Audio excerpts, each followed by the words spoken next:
Hey everybody, episode 263 of Design Recharge. So we're just going to jump right in because we got a lot of questions and Angela's got a lot of answers. And I know that there's a bunch of people here that want to know what Angela has to tell. So let me tell you a little bit about Angela. Angela is, she's working as a designer and an illustrator freelance, right? And she's going to give us her percentages in a minute. But she was a designer working in publishing in the New York sort of area. She's in New Jersey, right? Yes.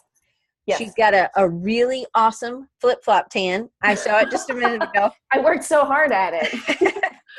But she works at home. She is also a mom. So those of you who work at home, I know, Scott, you work at home in Kentucky. So it's kind of, I think there's some things that I think that parents really have to deal with. There's some extra like, oh, well, you're home. You can do this, right? Maybe Yes. some of that. Yes. I know that you have a nanny that comes and watches your son some days because you and your husband are both working, and you have your own studio with him, Doodah Studios. But then you also do, you have some insight. I think that's going to be just amazing for us. You've done some great illustration projects, beautiful work. I can't wait to show you guys. But there's some things that she would like to break into as well.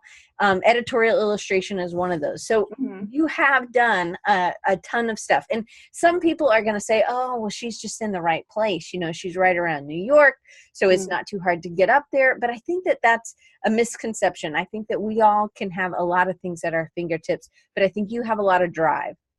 And I think that's helped you get going. So Matt is also an editorial illustrator as well. So that's awesome. Anna is in Orlando. I'm glad you're here. All right. So here we go. Enon is in New Jersey. I thought maybe he. Hey, neighbor. Yeah, he is for sure. Okay. So I'm going to just get jumped off because the first one kind of gives a little bit about your background. So you started your career as a full-time designer working. I don't know exactly where you started, but you were starting and you were a designer. And now you transitioned to do full-time freelance, correct? Yes. Yes. Okay, as a freelancer, but you're still doing some design and some illustration. And, you know, that's what I see. I just saw this one woman who I follow and I love. She just said, oh, I just started my own design business, but she's been an illustrator for forever. So now she's doing logos and other things. And I feel like there's kind of a misconception about as an illustrator that that's all you're going to be doing. And people are just going to be, I mean, there's so much marketing that you have to do as an illustrator that's different from you marketing as a designer, I think, right? Yeah, I mean, I've noticed different things. I've definitely done different types of promotions when I acknowledge the fact that I'm like, oh yeah, I do. I am an illustrator because I have a degree in design. So I never really thought of myself as an illustrator.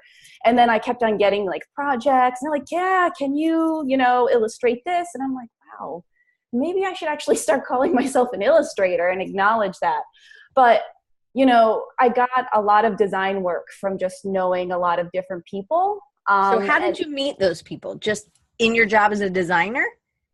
Yes. So I remember one of my early jobs. So I was always looking online for things. I'm always looking to just meet people. I'm not a fan of like networking events. I should go to more of those, but like, I like more like one-on-one. I like meeting people on one-on-one. So even if they're like, hey, you might be interested in this project, I seriously, if I could make a job, if I would have made money on all the interviews that I went on, I'd probably be able to buy a mansion. Like I've been on so many interviews, so many crappy interviews that actually turned out to being like, hey, we're not going to be able to use your skill set, but somebody else will. So it's constant connection and word of mouth.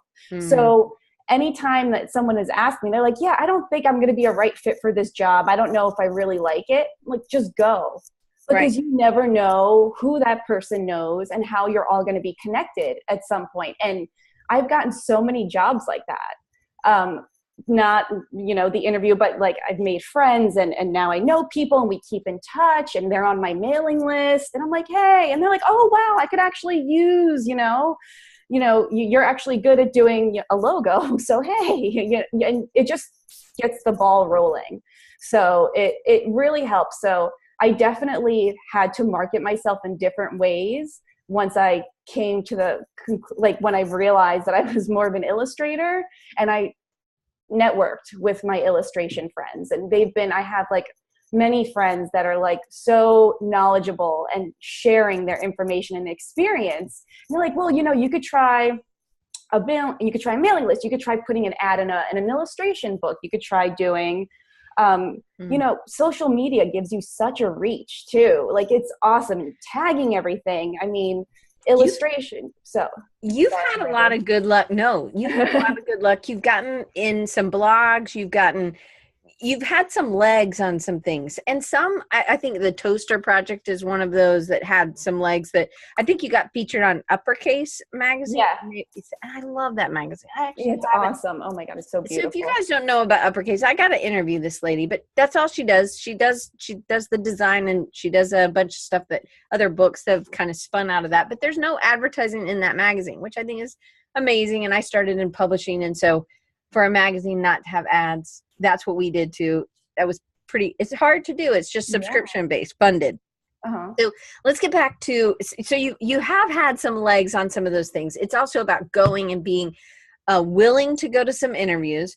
Also, me and you connected on LinkedIn. I saw something that you posted and it was amazing. And then I just started digging into some other stuff that you had posted in your work. And I was like, man, she's awesome. And you really do. You've had some legs, and you've done fun cards. Like, I think Danielle Langdon, who's in Missouri, she also does a card project. So she's probably connected or she's excited to hear what you're going to say, because you have done some card projects that are clever, funny. I mean, she has some of these it's like faces, and then you get to, that's pipe cleaner, and you get to make the mustache, which I think is terrific. So how much time, and really what I mean by marketing is you have there are a couple of things. As a designer, if somebody's wanting a logo, that's you're marketing to a company that doesn't necessarily have a designer. And then if you're marketing as an illustrator, you're probably marketing to an art director or to a publishing company where they're doing book covers or something else, somebody who's probably already in the industry. So it's different. And you do fortunately have two different websites. You have your Angela Navarra, which I will write that down because I know maybe not everybody like me knows how to spell that. But then you also have your Duda Studio website as well. And she's selling stuff on Etsy. When we talk about people who have stuff in 7 buckets and they're trying to make sure that they're spreading out so they're not just putting all their eggs in one basket, that's what Angela is doing. And so that's one of the reasons I wanted to get her on. So what percentage of your work this week or this month or the last 6 months or something do you think has been illustration work, and what percentage has been design? Because I do think it fluctuates probably.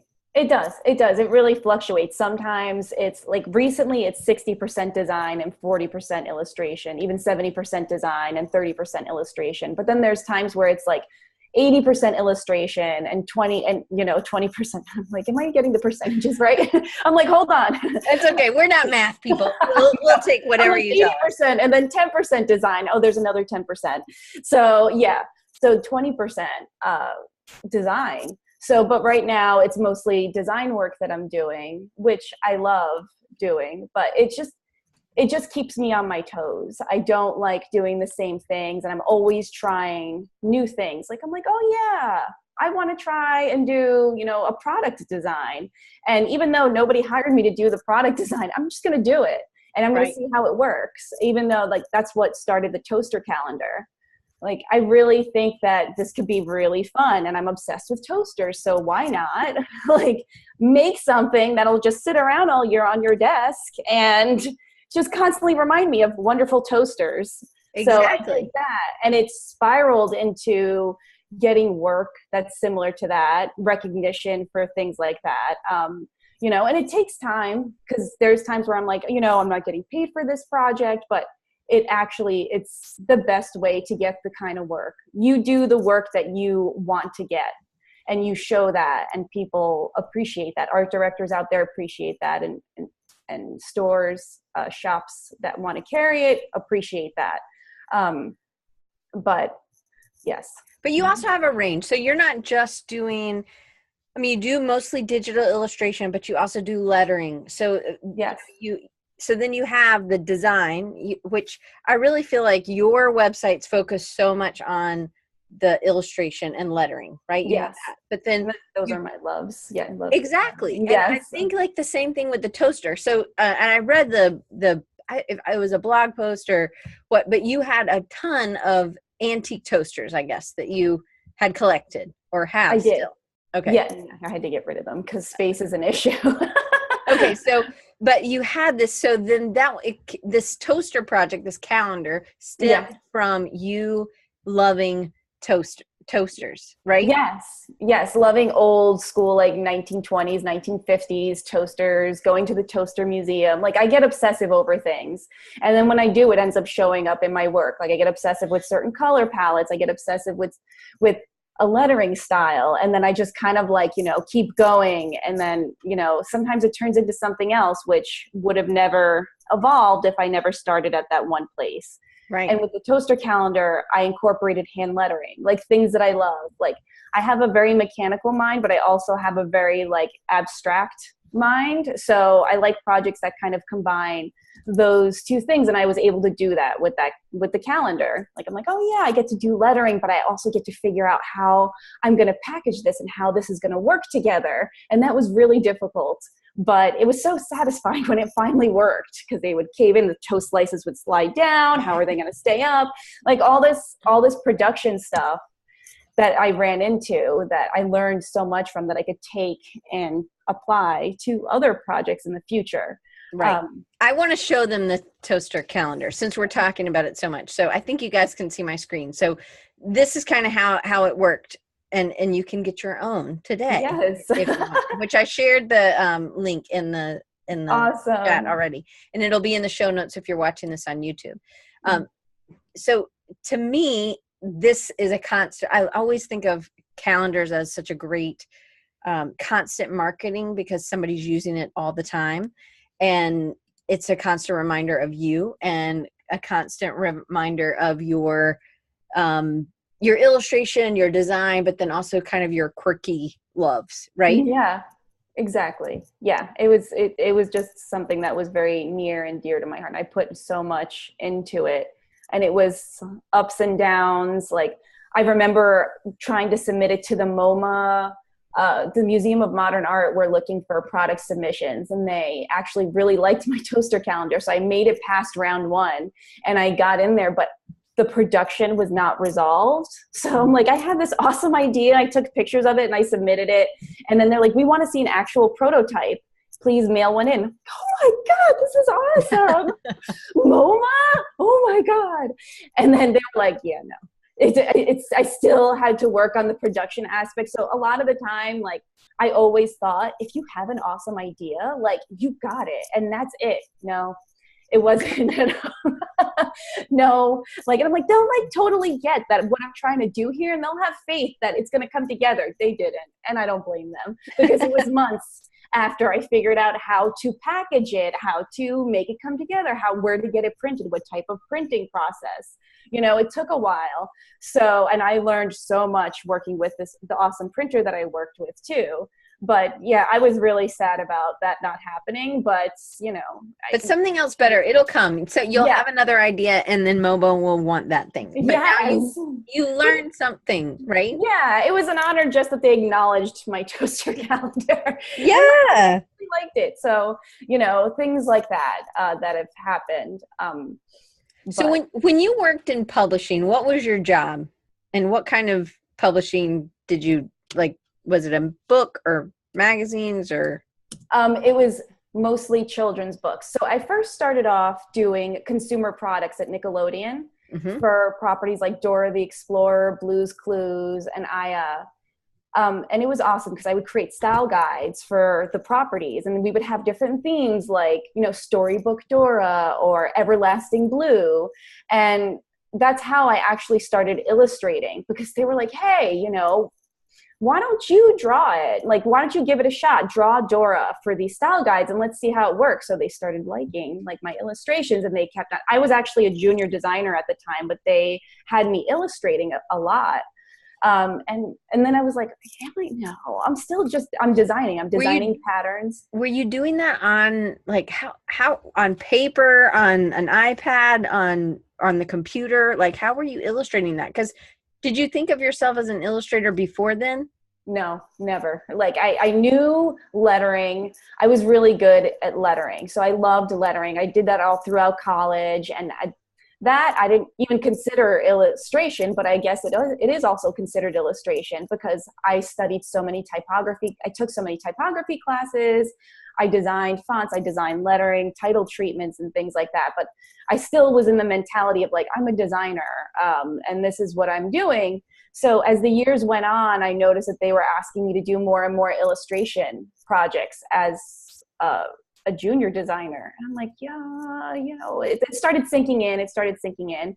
So I worked there. I started doing children's properties there. And it was awesome, to have a whole style guide, and then people in manufacturing take your style guide and they start applying it to products like t-shirts, bedding, lunch boxes. And it's so awesome when I'm like, oh my God, I drew that. I'm like, that's on a lunchbox. I'm like, I'm so excited. Because, you're just so like focused and you just see it printed and it's a style guide. But then when you see your designs applied to product, that was really exciting to me to see it in real time. Then I knew somebody at Nickelodeon that went into publishing, and he was like, well, why don't you just come in and we'll start working together. I actually have this, Clifford the Big Red Dog needs a major revamp. Why don't we start there and see how it goes? And that was like a project that lasted like years, because Clifford the Big Red Dog is such a large property. And it started from like, hey, let's just create book covers. Let's do it. Let's do the branding. Let's do a treasury. Let's make patterns for it. So again, illustration and design started, my world was always like both of them entangled with one another. So I never really knew who I was. And everyone always asked me, do you consider yourself an illustrator or a designer? And I'm like, a designer. And I stopped saying that because why should I limit myself just so somebody could really label you to try to understand who you are? And I'm like, no, I mean, I have an eye for design. I love design. It's like, there's like everything I look at, I try to imagine what the designer was thinking and put my own spin on things. But like when I'm illustrating too, it's just I also illustrate with design in mind and composition in mind and how things are going to be printed. And like, there's a lot of thought process that goes on behind what I do. Some of it's strange thought process, which, but but it's my thought process. But those are things that help make you. And so it's just kind of embracing some of that. So at what point did you find an agent, or did you say, hey, you know what, I'm going to do this on the side? Because you have to kind of get the side gig going before you can go out completely freelance. So when did you decide to get an agent? Were you still working at the publishing company, or was that after? It was a little later on. I think it was like around maybe a few years, 4 years later, where I was like, you know what, let me just try, because in publishing, I worked with so many agents and I was art directing projects and I was working and hiring illustrators. And then I noticed more and more work was coming my way, just hiring me for illustration work. So I thought, I kind of would like somebody in my corner in that way that could help me with because I'm bad with dealing with paperwork and negotiating and all that stuff. Like I just really want to create. So I started applying, and I got feedback, and it sucks. It's hard to put yourself out there because you're afraid of rejection. So I was really like hesitant, because I said at the time, I don't really have things that I'm ready to show. I mean, they're kind of incomplete. But I eventually I was like, you know what, so I would just kind of send my work to a ton of different agents. And some of them would respond and they're like, hey, we see a lot of potential here. And they took the time to give me feedback. But I didn't get an agent at that point in my career. I just kept on working towards getting a portfolio that was more consistent. And were these from side projects that you were doing, or self-initiated projects that you were working on, that you were building this portfolio? It was a mix of both. Okay. It was a mix of both, because when I would get hired to illustrate greeting cards, I was inspired to create greeting cards. So I would do, you know, their work, and then on the side, especially concepts that they rejected that I still liked, I would go on and do that. So I'd be like, here, this was paid work, but here's, you know, something that I did on my own. So that was really, it was a while before I got an agent, but I think I mentioned to you before, Diane, that, you know, you should really know the field that you want to get into. I was just throwing my work to anybody who would look at it at one point. I'm like, here, what do you think? I want feedback. It's good to have. But it wasn't focused, right? Yes, exactly. It wasn't focused. So I didn't even know what I wanted to be or do. Did I want to do licensing? Did I want to do just publishing? Did I want to go to editorial and advertising? You know, there's so many ways that you could go. And I just started doing that. And I said, you know what, I really want to try my hand at licensing. So explain what that is for anybody who's, editorial is working for a magazine. They give you an article and you illustrate it, and they tell you how many and the sizes that you're going to do. And publishing, you're doing book covers or doing the entire book. Yes. Licensing, I know what it is, but can you explain? Yes. You know better. Yeah. So licensing is creating collections. So you create collections, and let's say somebody that has a company is interested in taking your artwork and putting it on their cards or on their bedding. If they're, you know, a home style company, they'll take your artwork and put it on a zip pouch, or they'll put it on, you know, dish plates. They'll put it on. It's basically consumer products is my experience. I started at Nickelodeon kind of grasping that idea. I'm like, oh, so you can create, but I didn't understand that you could actually license the artwork that you have and make passive income. Right, because you're drawing something and they're not getting it outright. They're not buying all the rights for all the years forever. They're buying it, and you get to determine, or you and your agent get to determine how long. And this is where having an agent comes into play. That's terrific because they understand the market. They understand how long a license normally lasts, and something where it's in textiles or in, you know, something that's going to have a shelf life, because the design or color palettes are going to go out for next season. So then you know how long it could live. But that might not be something that we all know from the beginning. So this could be an advantage to having a agent, right? Yeah, exactly. Like at first I didn't even know that was an option. So I created patterns for this one company that does baby swaddles, and I, you know, sold my patterns outright. Which is fine, but they're still using it, and it's 5 years have passed, and they're using it on bibs. They're using it. At first it was just swaddles, and the patterns have sold pretty well, but they're putting it on everything. And I'm like, so was that something you did before you had an agent? Yes. So when you sell something out, and as a designer, I think that we're used to selling something outright. Like, I did this. Exactly. And then it's gone, and then they get to use it on whatever. But 5 years, that, I guess it's a good lesson. Obviously, it is. Had a good. It's true, and I'm like, wait a minute. I thought they were just using that on swaddles, and now I see it on every product that they have. And I did quite a few patterns for them. I mean, I really loved working with them. They're awesome. How did you find them, or did you approach them because you knew you wanted to do this? I actually went through a headhunter for design work. And they were looking for an illustrator, and the headhunter told me they have like an awesome illustration project. So would I be interested? So they connected us, which was really great, because they were looking for more designers instead of illustrators, because you had to make the textile the pattern repeatable. So you have to know how to create a pattern that's going to repeat to infinity and beyond, you know? So you need to have like that design background, but I was also an illustrator. So we really like got along super well. It was a great project to work on. So you had a headhunter. This was before you had an agent. So a headhunter, but you were freelance? I was freelance. So I was like, still like, you know, I had my own design projects, but I always try to put feelers out in so many different ways and see what comes back. So was it a big company that does headhunters, or was it somebody that you had met? Like, I'm trying to paint so that people can replicate this. If if they wanted to. Because I also think that there is something that people who are designers who are also illustrators have an advantage. Yes. There is that design mind and you can think of it. So I feel like all the stuff that you did at Nickelodeon for the properties really paved the way, but you had no idea it was going to pave the way or it was going to be something that you loved. Yes, exactly. Like I didn't know that I would love children's properties, and my work in college and even before had like a really, charming and childlike quality. And people would tell me, you should really do illustration for children's books, or you should really work in children's publishing. And I'm like, I don't even know how to get there.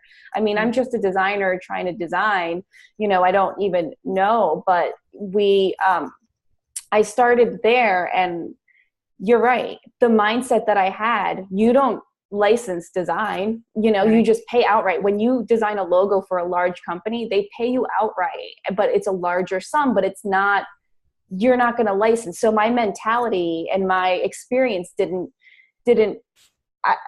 translate. And then when I had more illustration friends, and then actually hiring illustrators too. And I'm like, oh, so they get royalties, and you could pay them a flat fee, but they still maintain the rights to their work. It's still their copyright, and they collect royalties if they sell over a certain amount. I'm like, whoa, right. How does that work? Yeah. So it really helped being on that side in publishing, being an art director, being a designer, and working with illustrators and agents. It really kind of helped me focus, because I feel like a lot of my life I haven't focused. I just, get a feeling, and I'm like, I'm going to do this right now. I like it.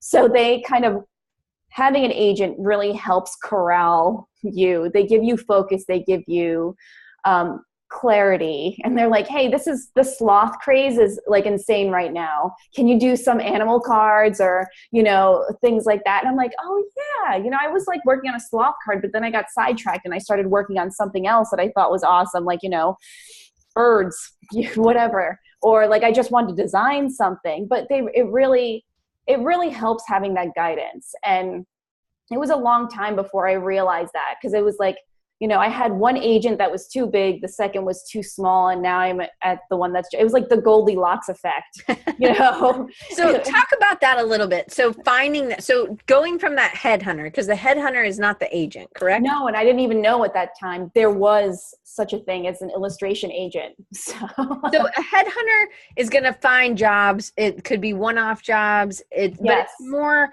sometimes they take a cut. It's kind of like a recruiter, I think. Yes, it is. Right? It is. So what I guess I want to say is that what that tells me is that I should even talk to recruiters that are for design recruiters, even if I'm an illustrator. So I'm thinking of like Doc Reed, who's here. He's in North Carolina.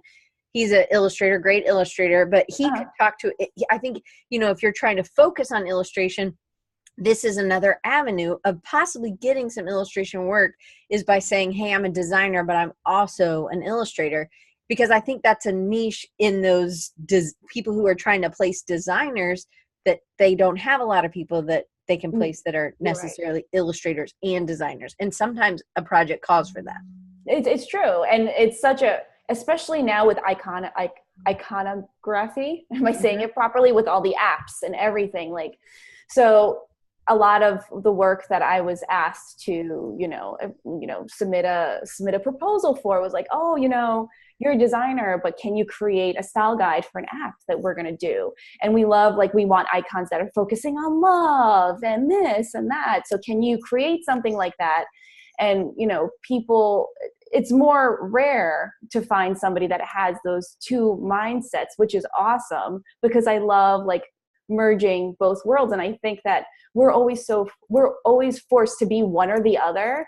And you don't have to be, like, it's just, and it's such a benefit. And I think people have a hard time trying to wrap their head around who you are when you're not one or the other.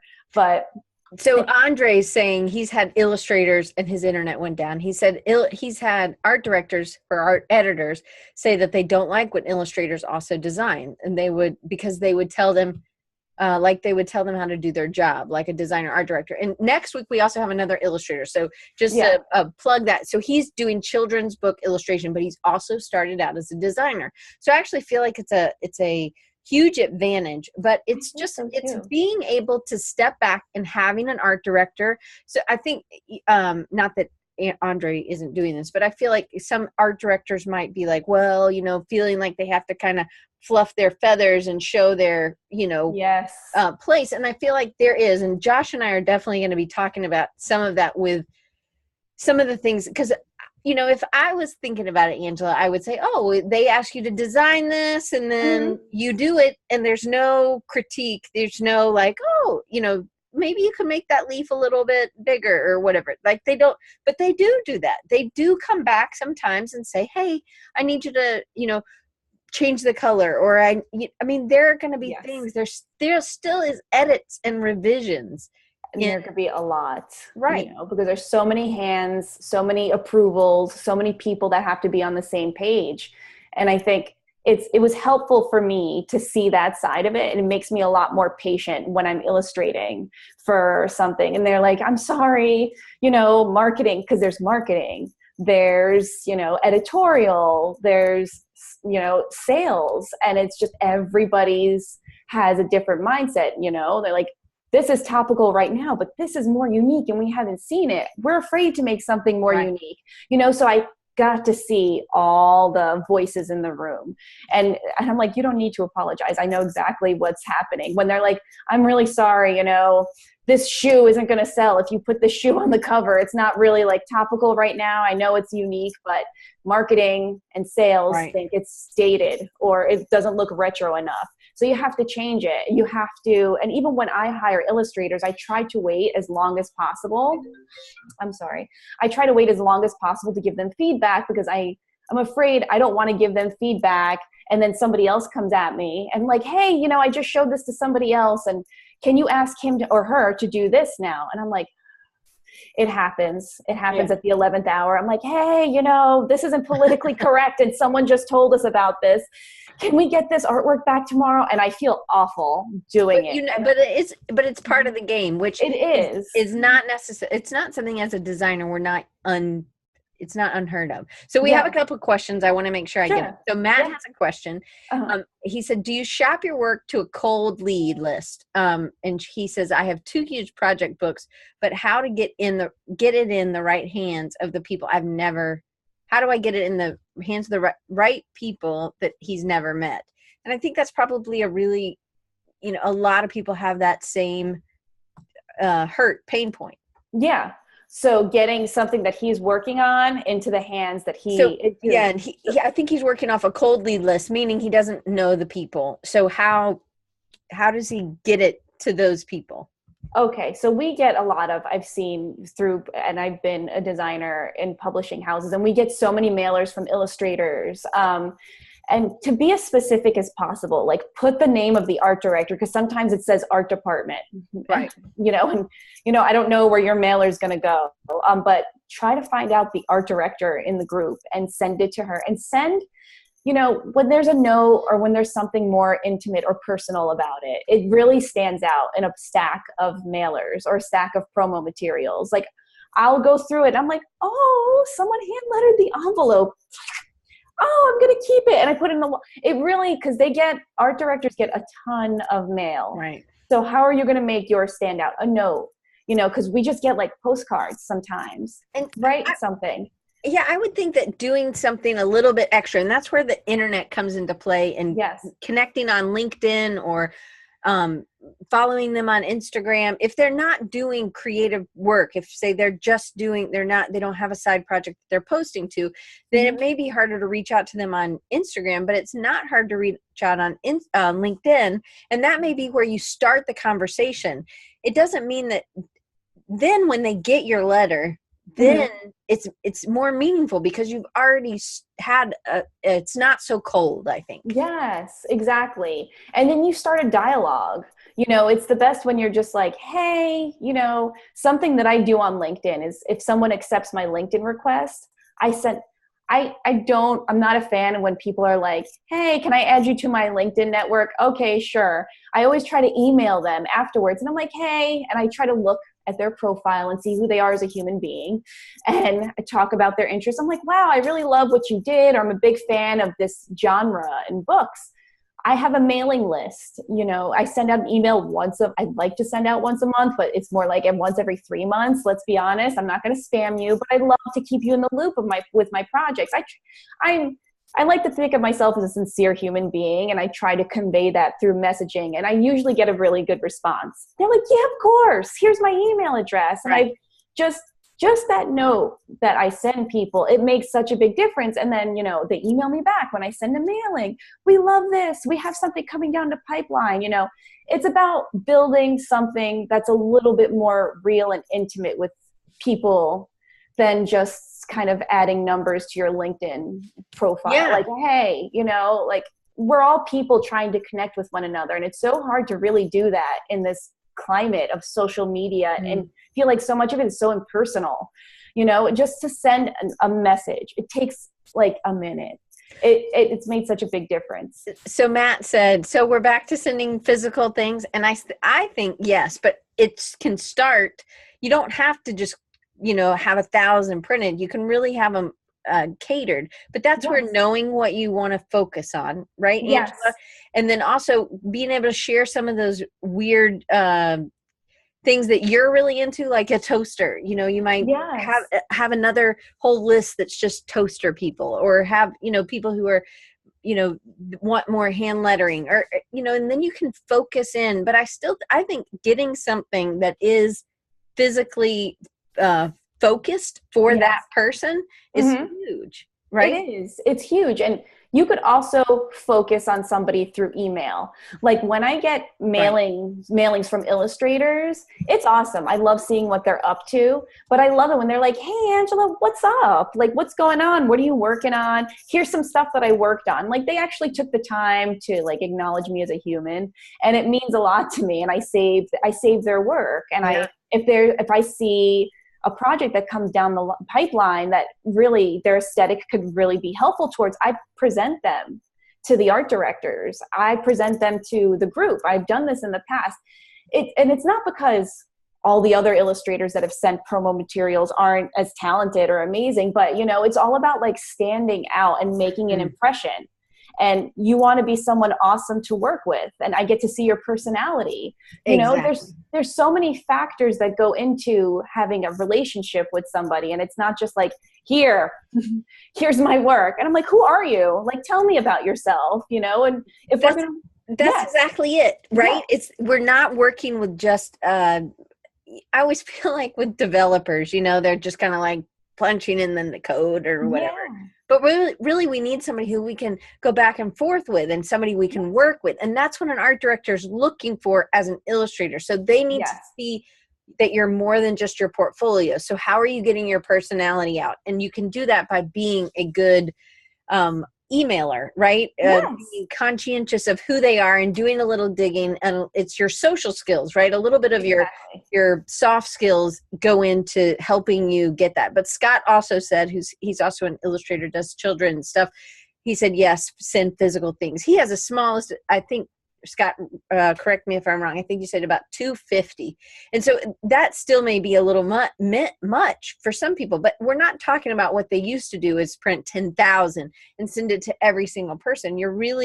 Now we can focus, and you can focus in on the people who you really connect with, maybe on how they work and how they share the work that they're producing.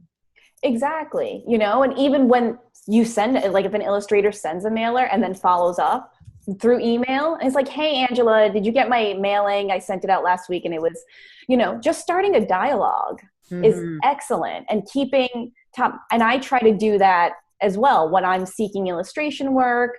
I send things, and then I'm like, hey, I try to talk about who they are and what they're doing. And it's not just, and I'm interested in hearing about what you're doing. Let's go grab a coffee. Let's go do something. Or, it doesn't have to just be all print. It's the way you do it. You could be really successful at doing it digitally, or you could be successful at doing it print wise, and you could combine them both. It's just a matter of kind of showing your personality to them, because that will affect it. If an art director, there's so many talented illustrators sometimes, and I'm just like, oh my God, I love everybody. Yeah. They're so amazing. And I just save them. And sometimes it gets lost, and I hang some of them up in my office and I want to remember them. But the people that reach out to me make the biggest impression. And I remember them the most. Like, I'm like, oh yeah, like that woman that was telling me about her dog. She was so cute. It's about time, right? Yeah. They're giving you some time instead of just clicking a connect. Yeah. So they're doing a little bit more groundwork.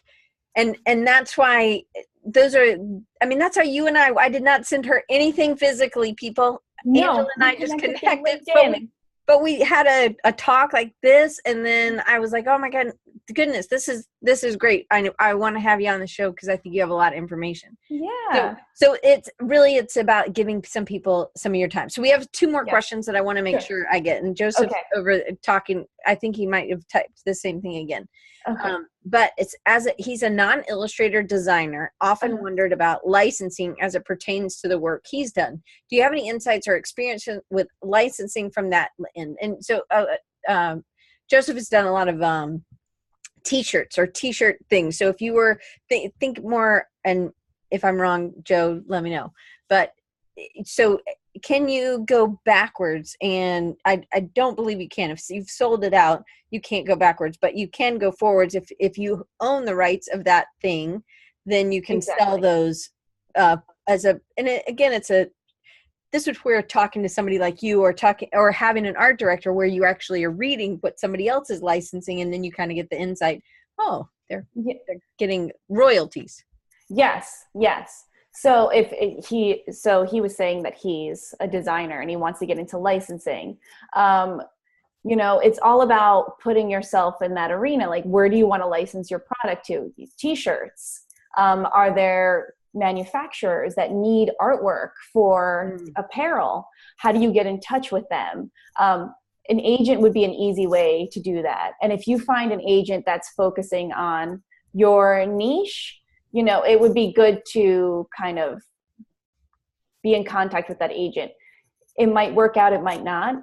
If anything, they'll give you information and knowledge into the industry that you want to get into. It always helps. I worked with clothing, and I worked with a company in LA, and I didn't think I was an illustrator at the time. So I was creating graphics for their clothing, and I was just getting paid outright to do it. A lot of the experience that I've had is just, it's not, how do I put it? They just kind of want to buy the artwork outright, which it's easier for them. It's, whatever, we could do whatever we want to it. If it sells well, we could put it on here.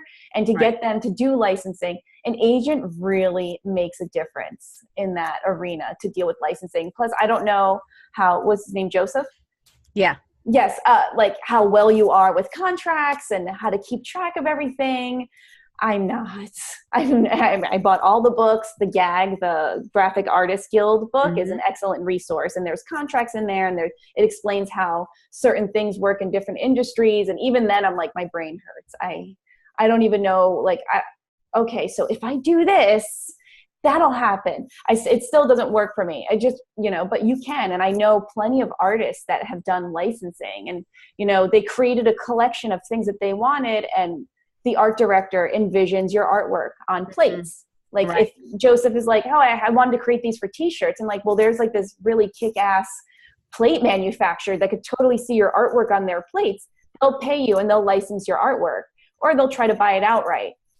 That's why getting your work in front of as many art directors, they'll imagine, they could see the potential of your work being in different places, in different areas that you probably are like, not, you just have one, you just see your stuff and you created it for that specific thing. But I know I've done it and I've seen artwork and I'm like, oh my God, this artwork would be amazing as like bedding or a baby swaddle. And the illustrator's intention was not for that. Right. So, so your work has way more reach than you think. It's just about putting it in front of the art director.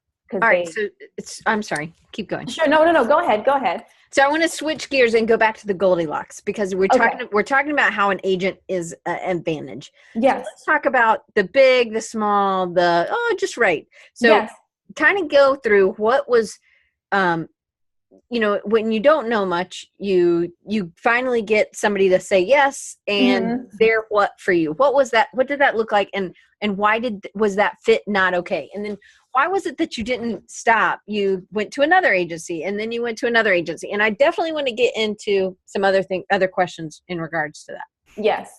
So yes, someone said yes. And I was so excited. I'm like, oh my God, I have an agent. And, you know, deep down inside, I saw that my work wasn't quite the right fit for them. They had another illustrator or two that I loved. And I was like, oh, you know, if these illustrators are getting work, I could see myself in the same arena, in the same aesthetic feel as, you know, and I could probably be marketable to them. So they took me on. And was this a big, small, what? It was a big, small, big, it was a big, small, you know, it was a big agency. They had like 40 or 50, no, it was even more than that. Like, and they had a lot of artists with them, and they had so many different types of directions, like more mass, more, you know, a fellow illustrators, like, you know, they have like kind of like an aesthetic of hotel art, you know, but they also have more sophisticated and charming. But I think a lot of their clients were more mass appeal. So I really liked a few things about them. And the things that I liked about them is that they sent me inspiration and mood boards. Like, hey, this is really trendy right now. Mustard is really trendy. Nautical themes are very trendy. Can you create a collection focusing on this? So explain what a collection is. And if you can show that one, that would be awesome. Oh, sure. Yeah. So a collection is a collection of artwork. So if you have a theme, so I'm going to show you guys a theme that I had, and I had a theme, underwater theme. So you create vignettes, small graphics, and you also create patterns. Now these vignettes could be applied to anything. They could be applied to cards, basically making a variety of art that art directors could take and, you know, apply through and have consistency through, you know, what their vision is. Multiple things. Products, right? Yeah, multiple products. Like, you know, hey, I had an underwater collection, and I had 6 to 8 patterns that they wanted. And then I had like 6 to 8 vignettes, and vignettes are like little graphics that I could put on cards. I could use as, you know, they could use as nursery art, you know, because some of this, you know, as wall art, as wall decor, as bedding, as baby swaddles, you know, it's just having that. And these art directors like to pull things apart, make sure the artwork is prepared in a way where if they love this star, they'll just take the star and use it as a pattern. So things need to be like really, sometimes they'll disassemble it. Sometimes artists have an issue with it. Sometimes they don't. They'll always check with you first to see if you're comfortable with separating your artwork. So it's collections having flexibility, but there's always patterns in collections and graphics within that. And I feel like agents love that because can you show us that? Sure. Sorry. Here, hold on. Let me try. Okay. So share screen. Okay. I'm just going to go through my, okay. Here we go. So, okay, great. Yes, I have licensing. So here's the Seahorse collection. Okay, so it started as Seahorse collection. Then I created 6 patterns that have kind of this underwater theme. I had a color palette that I, you know, stuck with, and tried to drag that across all the graphics and all the artwork that I prepared for this collection. And then here's an example of a vignette where, you know, this is something that they could use. If they want to just take the seahorse and just put it on something, they could do that. This would be great for baby nursery art. So things like that. And here's a mermaid. They could take it apart, keep it together, you know. So are you creating these how? I'm creating them. First, I illustrated everything by hand. Then I brought it in to Illustrator and I did a live trace. And I like subtracting the line and so having some of the textures that you're getting, is that from originally when you created it, or do you do that in Illustrator? Some of the texture was from Illustrator because I brought it in from markers and pencils, but then I kind of refined it in Photoshop. Okay. So some brushes I buy, some I've created by myself. Mm-hmm. So, and I kind of like add that textural quality to it, which I feel like, it's a lot of my work, and I try to keep that consistent. And sometimes I just do pure vector too, and with just like a vector outline that's a little bit organic, but I like adding the texture and the dimension into the vector art.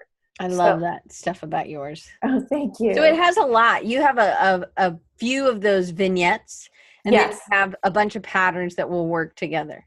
Yes. And that's an example of one collection. And then there's also, they'll want something like just lettering, and this is something that they also asked me to do, where it's like love, dream. And I created like type treatments that could kind of apply. And they gave me the words to illustrate, and I illustrated it. I picked a color palette that worked well together, and they could stand alone, and they could work together if somebody wanted to create a set of wall art with it. Different icons, you could pull like art directors have pulled like certain graphics. They're like, we love this flower, let's do something with that. Or, you can make pattern on fabric or make a pillow or do whatever, right? Exactly. Like it's the art director's job. I mean, it helps for the illustrator to think of the possibilities when they're creating that, but it's the art director that sees it and envisions what, you could be. And then, you work together. You're like, hey, would you mind creating a pattern out of exactly what you said? Would you mind creating a pattern out of the hearts and one with the moon to complement your lettering? So we have like a pillow, and we have wall art. And if some mom wants to buy something for her child, she has like a whole set, and we can make everything together. Right. It's just them knowing that you're capable of doing something like that. You're consistent, but also being unique at the same time, Right. The consistency, I think, is critical when you're in editorial illustration, when you're creating a series of book covers. People want to know that you can work in a series.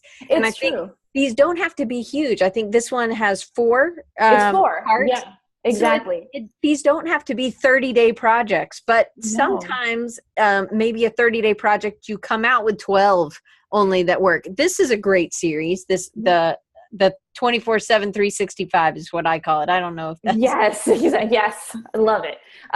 So they wanted me to create, this was inspired by something I did for somebody else, another client, and they were like, hey, would you mind creating like inspirational posters for, inspirational posters with diner, like 1960s, 1950s retro diner signage? And I was like, yeah. So I did that, and this was really awesome. And it's just 2 posters. So was this something you, again, did by hand? Yes. And then what medium are you using? Because I mean, one thing, the shadow, that was something that really got me about this, the lettering shadow. Yes. So it looks really like it's off, that it's standing off and the sun's, shining down. I love that part. Thanks. So what were you using? What were your tools? So I drew that lettering by hand, and I brought it into Illustrator, and then I kind of did a manual 3D. Okay. Just to see the way I would just to see where the letters, like the overlap and how it would extrude. Then I took that into Photoshop, and I kind of started painting it with watercolor brushes in the shadows. Awesome. So I kind of did that with this. It was all like everything I drew from hand, but like the depth and all that, I added that later on. I didn't do that by... So you're coloring in Photoshop or Illustrator? Yes. Okay. Exactly. Yeah. So this is another example of a collection that, and I put textures in there from paintings that I did in the past, and I brought them into Photoshop, and I just kind of like to put a bunch of different, watercolor and acrylic textures together. And this is an example of just 2. There's 2, and it's a collection, and, it's wall art. So it's good to have at least 2, but, it's nice to have a range of collections. Like agents really love seeing that you're capable of doing, like creating consistency. But they also like that you can do multiple things, because to me, when I was working in corporate, we had to hire illustrators, and I had this one guy who could do everything. So it was just better because him and I worked well together. So if I needed something in this vein, he could create it, but then he also creates something in a different style, which was really helpful, because I feel like sometimes if your feed is too consistent, like that's all you have, then people feel like you're a one-hit wonder, that's the only thing you can do. So sometimes I feel like these really big projects, which I actually feel like 100-day projects, 365, they're all awesome. Yeah. I don't feel like that's the only thing that these people can do. So I kind of like a smaller number of days, I guess, but it's on something that you already do pretty well. So Matt has another question. Sure. How do you decide what the content of the work that you build on your own? How do you overcome blank page syndrome? So I just like to see what's out there. And I always ask, like, you just kind of, even if you're seeing, like, right now sloths are everywhere, and you don't want to create a sloth, but you see all these awesomely cute animals. And I see small animals on a lot of greeting cards. You don't have to create that. You could create like a collection of small animals that could be on greeting cards, or they could be the start of a pattern. They could be, just, I feel like the computer's intimidating at times, and just kind of drawing on crappy paper, because I also feel guilty about like using really nice paper. And I'm like, oh man, that was a really expensive sheet of paper. So I just use like really crappy computer paper, and I just kind of draw all sorts of weird stuff. And then sometimes I'm like, oh, that like weird ferret mermaid thing that I drew the other day was kind of interesting. Let me take that in and see if I could do something with that. Just go out and look. Just have some fun, and also be aware of what some of the trends are on your own. Take pictures too, because a lot of the times I run to Target and I go to stationery shops, and I know nobody cares if you take pictures at Target, but you'll see a lot of the awesome artwork on baby clothing, at the Target signage too. And a lot of the things that they sell, you'll see they're very trend based and driven. So you'll see a lot of what is topical now. So Jason wants to know if there really is a ferret mermaid. There is. I drew the ferret mermaid, and I did that actually for my son's nursery. Where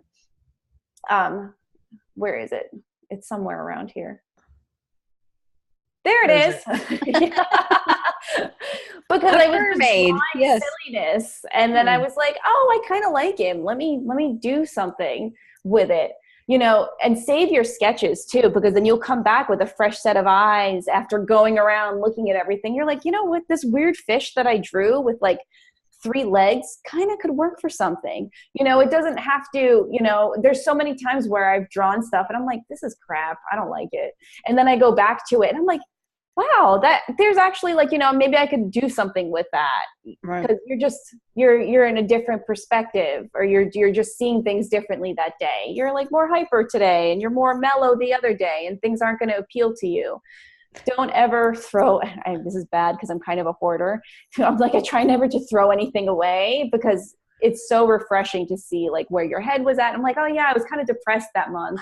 Look at all the weird stuff that I drew, and now I'm completely happy. And like, this is all like silly bubblegum pop stuff that I drew, so it's just a matter of seeing and being right. open to seeing, like I remember getting out of the pediatrician's office, and this woman was wearing the most gorgeous dress, and it inspired the color palette to a collection that I was working on. I didn't think I was going to see anything at the pediatrician's office, but like, and I was like, oh my God, why didn't I use that color cantaloupe? It's amazing. And then I became obsessed with it. Like, it's just a matter of being able to see what's right in front of you sometimes. And sometimes we're receptive to it, and sometimes we're not. And you know what? We'll see that star that's been glowing the whole time. And then other days we won't even notice that it's there. But some things will, you'll be open to it, and it'll catch your attention, and it'll inspire something. And I always love trying to be open to it. Yeah. So Matt had another question. Sure. Do you ever get feedback from other creatives on your random drawings, so that it's not just you deciding what's worth pursuing? If so, who do you brainstorm with? I do. Yes. And I was very scared to do that, because it's hard to put yourself and your work out there, especially something that's like, not finished, and I tried to get out of being afraid of doing that. So I started sharing with a small group of friends, a small group of illustrators, Trusted people, illustrators. right? Yeah. Because I don't feel comfortable putting, this weird drawing that on Instagram. And I'm getting more comfortable with doing things that aren't completely finished and sharing it, which I also think is important to do, because art directors and other people that are looking to hire you, or they're really interested in seeing your thought process and your capability. It's not all about like finished something shiny and awesome and new. Like they get to see the way your mind works, and if they want to work with you. So it gives them some insight to you, which is important. But yes, I do share with people sometimes. And sometimes I share with certain people. If I'm like in a mood not to hear like I have groups of people that I'll share my work with when I'm like, they'll love whatever I do. And they're like, this is awesome. I'm like, okay, because today's not the day I want to hear that this sucks. But so I know who to talk to and send my work to. They'll be really supportive. Right. Because just right now, I just want to be supported. Right. And then sometimes I have a couple of friends that I love so much, and they're always like as honest, and they're not brutal. They're just like, hey, what about doing something like this? And what about doing something like that? It helps to have a small group of friends, and even like a little Facebook group of your friends where you could just post stuff and people would get back to you and things like that. That's just personal and private. Right. So yeah, I think it's important to share because it gets you out of your own head.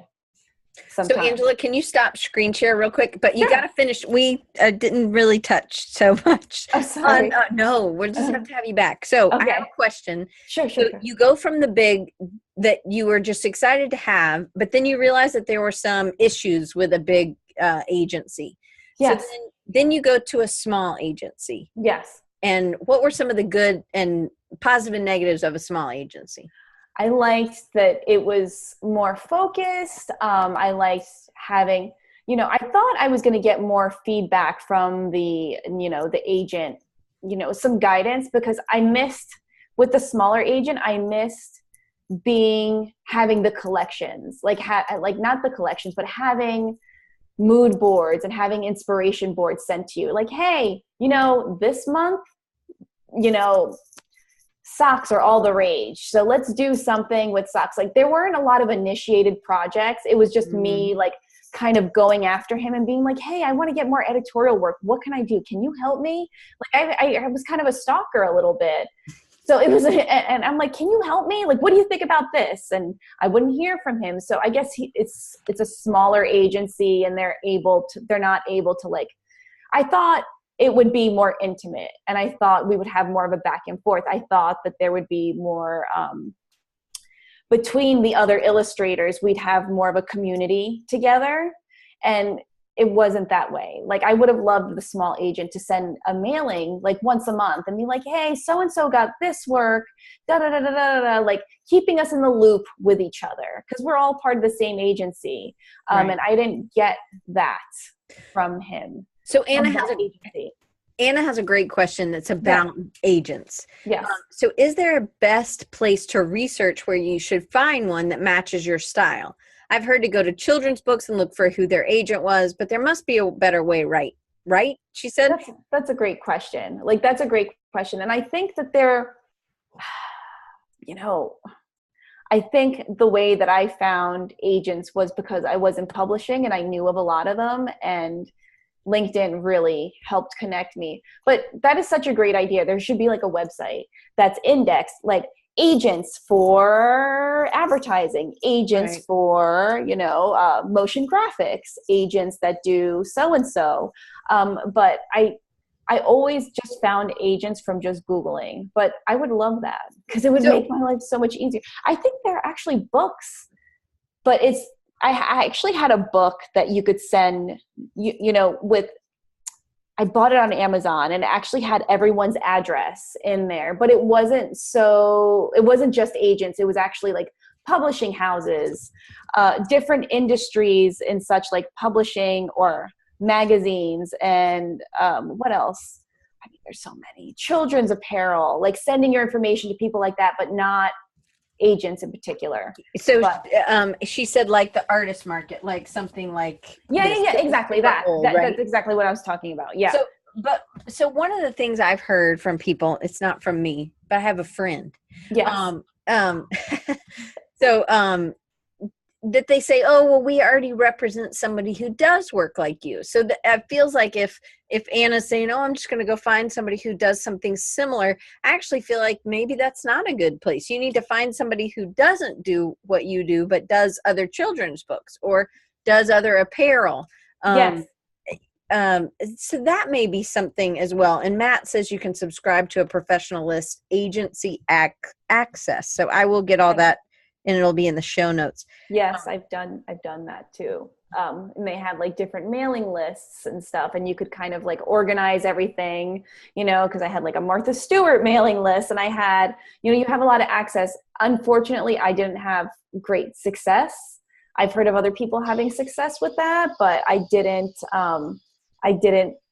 didn't work well for me. But it's such a great treasure trove of information and contacts. It was kind of overwhelming for me. I'm like, oh my God. I'm like, do I just send out all these emails? Like, it's amazing. So, but maybe it's something like connecting with somebody on LinkedIn.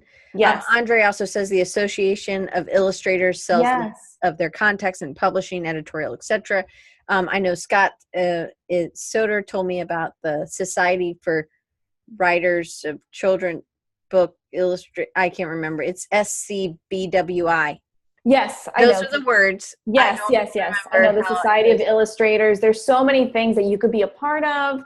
There's so many places that you could submit your work to, which is also a great idea. Like so many illustration annuals, like Communication Arts and Print Magazine, and it gets you out there. And art directors love these magazines, and they'll see your work, and they'll contact you, and your contact information is in these magazines.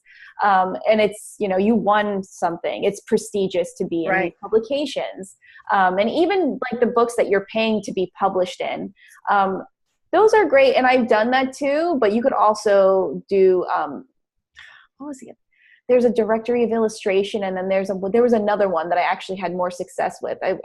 For me, the directory of illustration it wasn't that lucrative for the money that I spent on it, but there was another one that I cannot remember off the top of my head that was more successful. I got some awesome projects, which I will Google, and I'll let you know. And Anna has a question, and I think she says, is it a good idea to join one of these, like SCBWI or more of these illustrator organizations, or is it just a waste of money? And I actually feel like it's different for everybody. And you're going to be at different places in your career, and different ones have different things. So if you're just starting out, it may be a good place because they have portfolio reviews, and then you get to show your stuff to a lot of different people. And sometimes there's smaller groups, and then there's the big annual group. And so I feel like you just got to be open to what each of these things. And so maybe you don't do one that's, $1,000, you do one that's $75 a year or something. Exactly. Like start small, and kind of like, if you see you're getting a few bites, maybe up it up a notch and see if it's worth it. I mean, like I always ask other illustrators, and everyone has such a different experience. It's not just like, oh yeah, I got a shit ton of work from this website, or I got so much work. It's everyone is so different, but it's good to hear that there are artists that get a lot of work from a website, and then some people just had different experience because maybe their aesthetic wasn't a good fit for this genre or this, category. But yeah, so then you, trial and error. You ended up finding an agent. And I just want to make this clear, because this was something you and I talked about. You don't just do work for the agency. You get still a ton of work on your own. And that's something that you did in your contract with them so that you could still get work on your own, and they weren't getting a piece of that cut. Exactly. Like, the design work, these are relationships that I've built for years, is me. And you could clarify all these things. Like, just because an agent gives you a contract doesn't mean you have to just swallow it as they're serving it. Right. Like, you have a lot of leeway, and you're like, well, even some illustration clients, I said, these were my relationships, and I'm going to deal with them one-on-one. And they're usually really cool about that. You just got to be clear on what, I have a couple of publishers that I've worked with for years that I get illustration work and design work from. I'm like, these are my contacts. Like, this is going to be my relationship. So any other publisher that you bring to the table, you're awesome. The more the merrier. But this is my relationship that I've cultivated for years. So I'm going to just keep 100% of that. And then do you kind of get to determine how much work you're able to accept? Like, so an agent, you have this agent that you have now, but Yes. you have a big project that you're finishing. So you really can't take on 5 new projects from the agent. So do you kind of just keep them in the loop of where you are in your busyness? Because you can kind of get an idea of, hey, in June, I'm going to be not as busy. Yes, exactly. Like, they'll work with you, and because it's not just all about, your agent. So, sometimes they'll be like, I actually have like a lot of design work that I'm going to be doing in the next month, and it's going to be kind of crazy. I don't think I'm going to be able to take on this project. And they're, and then sometimes I just don't sleep much because I really want to work on everything. And sometimes they just need to see like a proposal and sketches, which I've been there, and it doesn't come through, or it's, but it's really hard to balance when you're freelancing, because sometimes when it rains, it pours. I don't know why this happens. And then sometimes it's so quiet, and I'm like, wow, like, I wish something came in, and all of a sudden it's like, whoosh, and it's just a lot. But you just got to communicate, and be like, this is where I am right now. And nobody really has a choice. You're only you're human. I mean, what are they going to do, really? Right. So, but just communicate. So I will just have to do a part 2, Angela, because we are like on question 3.5. Okay. So we didn't really get too far, which is totally fine. I actually feel like this was a really good episode. People have already had to cut out because we've already gone over an hour. So yes. I want to be conscious of your time too. Yes. I want to make sure everybody knows how they can follow you, and they can go to your Etsy store. They can get a ton of other information about you and follow you on Instagram and things like this. So Signorina Navarra.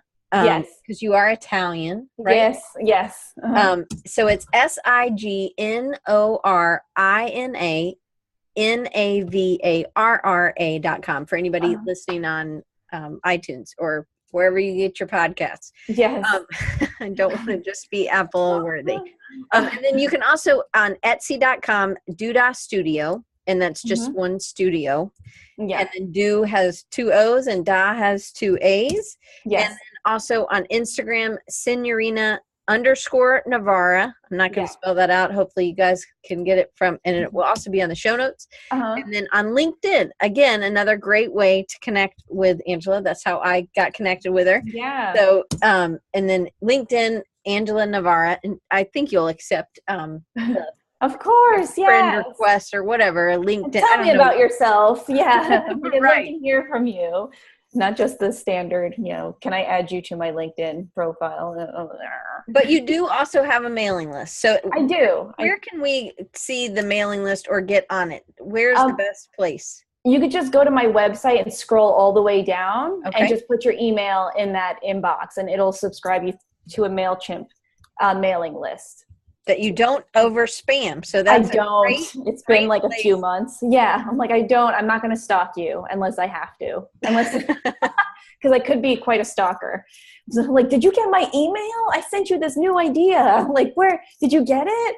Yeah. Right. So, but I try not to be like that obnoxious. I try to add like a little bit of cute in there. So I'm like, oh, she's not that creepy. Right. So I'm super thankful that you were able to come on, and I just want you guys to know. So next week we have Josh Cleland, who has been doing a lot of illustration work for children's books. He's finished. I think he's working on his second, or maybe he's done more, but the second one this year. And he also does a lot of texture, which I told Angela about. This will be a really nice little duo together. Yeah. So hopefully you guys are getting, if you are an illustrator that's also working as a designer, hopefully it gives you some insight about getting some work that you can do a lot just from connections online, as well as just from maybe sending some physical things too, but really focusing and I think that's maybe what the big agency helped you with, or even before you got to the agency, helped you figure out what you wanted to do, because otherwise you were just throwing stuff everywhere. Yeah, you're like, anything sticks. Right. Yeah, exactly. Like, okay. Yeah, it's basically, I'm just going to say this one last thing. It's like any relationship. You're just, you go through, you're like, I'm not a fan of that guy. I don't like that. But, you're just it's never a bad thing to experience and figure and come out the other side of it and say, that type of relationship totally didn't work for me. And you put that in the filing cabinet upstairs, and then you move on. And then now you know that I don't want this type of setting. I don't want, this kind of person, it's just like any relationship. You just don't forget like what you loved and what you didn't love about the previous relationship. And then, now you could just kind of zero in on what you like a little bit more, especially with your craft, and where you want to go. Where do you see yourself in the next few years, and where do you see your work being? That should be something where when you look at an agent, you should really, keep that in mind, because if they're doing the work that you want to be doing, go for it. Submit your work. Awesome. And you're also interviewing them as well, right? Exactly. It's a team. It's not just so one-sided. You guys are going to be in a relationship together. So we got to see if, you like to work with me and I like to work with you. It's not just like, please take me. Please, I'll do whatever. Please, right. This won't move from you. Yeah. No, it's you got to just see if you guys have the chemistry and together. So like any it's just relationships. Yeah, absolutely. All right.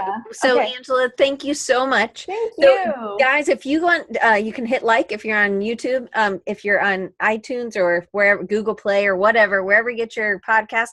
Writing a review would help the show the most. And then I am creating a Patreon. Finally, after much prodding, after 6 years, I'm going to create a Patreon finally.